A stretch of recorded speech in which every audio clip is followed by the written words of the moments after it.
Jalan-jalan ke kota Malaysia, akhirnya sampai di Indonesia.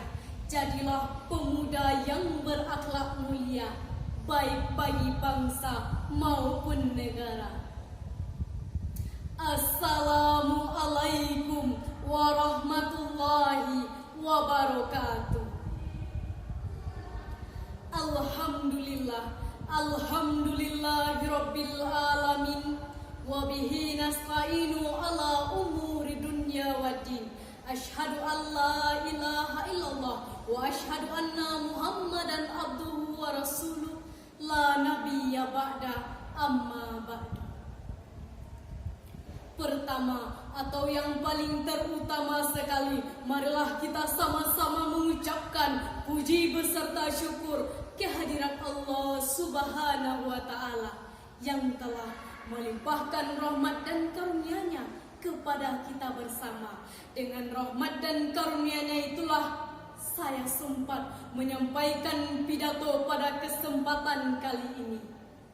Dewan juri yang arif lagi bijaksana serta panitia yang sangat luar biasa mengangkat acara speech competition pada tahun 2022.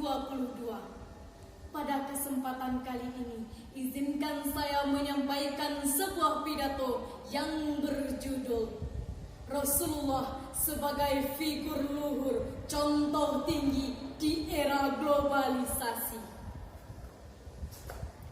Pemuda pada masa saat ini dipenuhi dengan ambisi-ambisi dan obsesi, dan pada masa inilah banyaknya bergejolak dengan emosi. Karena pemuda saat sekarang ini berjalan masih cepat, pendengaran masih akurat, serta pikirannya masih cermat.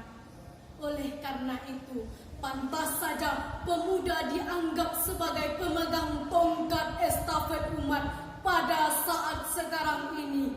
Zaman yang dipenuhi dengan berbagai macam tantangan, rintangan, baik pun hambatan yang saat ini bergejolak api.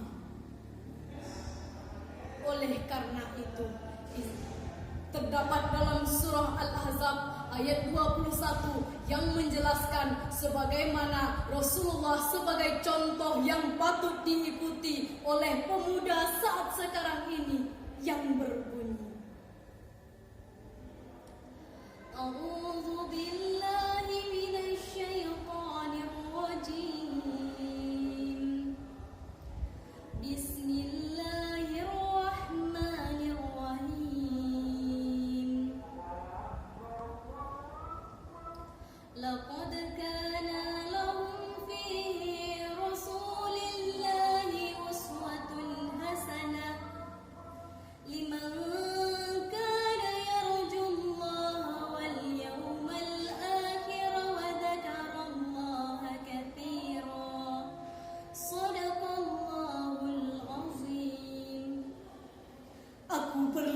kepada Allah jauh dari godaan syaitan yang terkutuk dengan menyebut nama Allah yang Maha Pengasih lagi Maha Penyayang. Sungguh telah ada pada diri Rasulullah itu suri teladan yang baik bagimu, yaitu orang yang mengharapkan rahmat Allah, orang yang mengingat Allah, dan orang yang banyak mengingat hari akhir.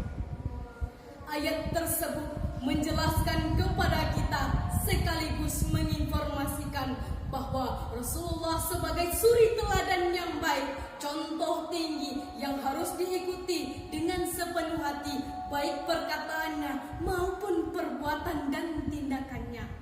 Sehingga wajar Michael Hem menempatkan Rasulullah pada ranking yang pertama soal adab maupun sopan santun. Kita sebagai pemuda yang berestafet bangsa pada saat sekarang ini hendaklah berpedoman kepada tindakan-tindakan yang dilakukan Rasulullah pada masa itu. Ada 4 yang harus kita pegang dalam diri pemuda saat ini. Yang pertama, sidik.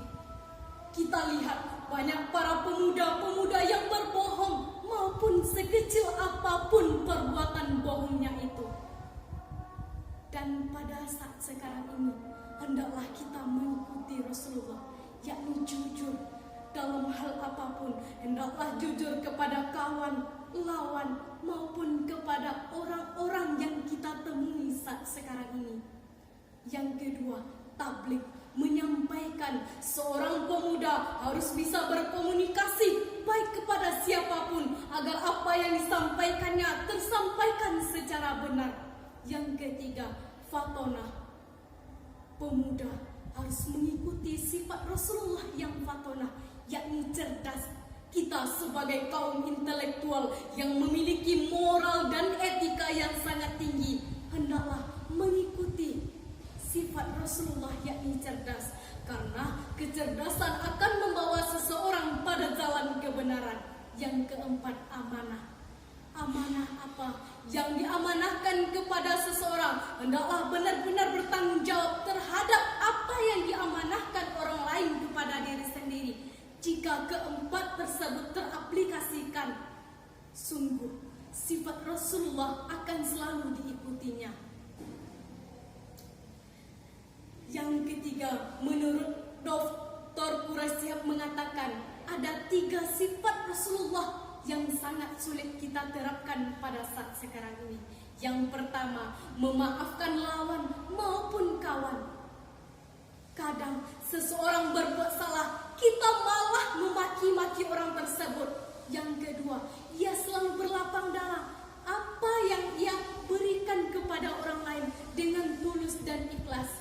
Yang ketiga, sifat musyawarah. Seorang pemuda yang berakhlak mulia, setiap ia memiliki masalah, hendaklah ia bermusyawarah dan bermufakat. Karena untuk mencapai suatu tujuan bangsa, kita harus melakukan persatuan dengan cara musyawarah.